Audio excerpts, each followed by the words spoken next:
Welcome back to the channel. Today I'm walking you through how to use Gantt charts in Clickup step by step, even if you're just getting started. By the end of this tutorial, you'll have a clear project timeline set up so you can visualize all your tasks, dependencies, and deadlines at a glance. If you've ever wanted your projects to run smoother with less confusion and more confidence, this is the perfect place to start. Alright, let's jump in. First things first, you'll want to head over to your Clickup workspace. This is the hub where all your projects and tasks live. If you're not already in your workspace, log in and you'll land right on your dashboard. Think of your workspace like your digital command center. It's where the magic happens.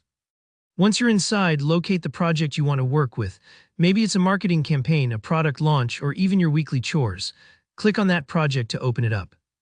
Now you'll notice a series of options at the top. These are all the ways you can view your project. We want a timeline view, so go ahead and click View.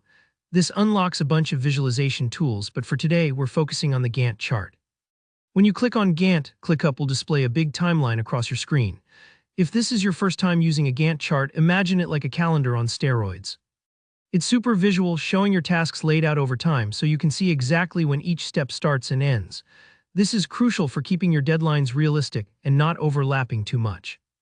Now let's add some tasks to this timeline. You'll see an Add Task button, usually at the left or top of your chart. Just click that to start building out your workflow. For this walkthrough, let's create 5 tasks. Think of it as the backbone of your project. For your first task, click Add Task, then type in Task 1. You might call these tasks actual steps like research, design, or review, but for now we'll keep it simple. Hit Enter and your first task appears on the timeline, but it needs a start date and a due date to truly come alive. Click into the task box and you'll get options to assign these dates. Let's say you want Task 1 to start today and finish in 3 days. Just select those dates from the calendar pop-up. Don't worry if picking dates feels daunting, especially for bigger projects. Remember, you can always adjust them later as you get a better sense of your team's pace or as new information comes up. It's absolutely normal to make changes as your project evolves. Repeat this process for Task 2 through Task 5. Click Add Task, type the task name, enter, and set the start and due dates.